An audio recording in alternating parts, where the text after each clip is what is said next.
மற்றும் ஒரு அண்மை செய்தி, ஜம்மு காஷ்மீரில் காங்கிரஸ் வெற்றி ஏறத்தாழ உறுதியாகியுள்ள நிலையில் ஹரியானாவில் பாஜக முன்னிலை வகிப்பதாக கூறப்படுகிறது.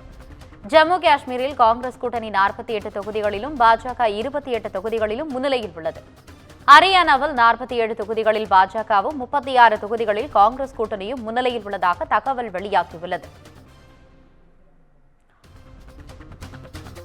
ஜம்மு காஷ்மீரில் காங்கிரஸ் வெற்றி ஏறத்தாழ உறுதியாகியுள்ள நிலையில் ஹரியானாவில் பாஜக முன்னிலை வகிப்பதாக தகவல் வெளியாகியுள்ளது. இதுகுறித்த கூடுதல் விவரங்களுடன் இணைகிறார் செய்தியாளர் காவியா.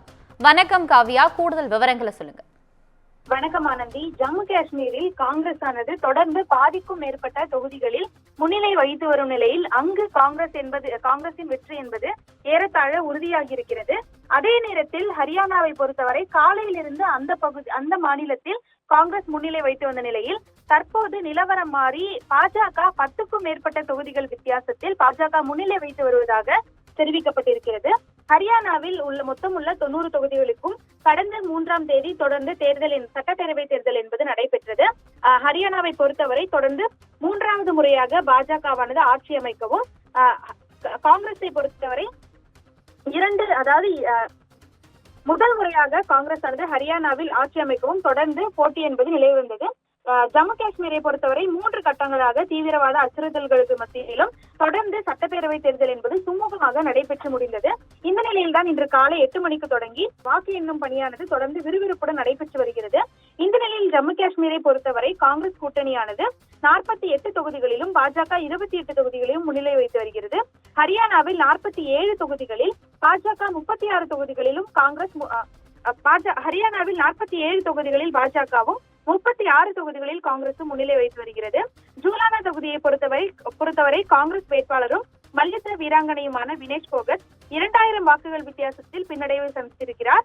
கார்ஹி சாம்ப்லா தொகுதியில் காங்கிரஸ் முதலமைச்சர் முகமாக அறியப்படும் பூபேந்தர் சிங் ஹூடா ஹரியானாவில் முன்னிலை வைத்து வருகிறார். இதே போன்று ஹரியானாவின் பாஜக முதலமைச்சர் முகமாக அறியப்படும் நயாப் சிங் சைனி நூலிழையில் தொடர்ந்து முன்னிலை வைத்து வருகின்றார்.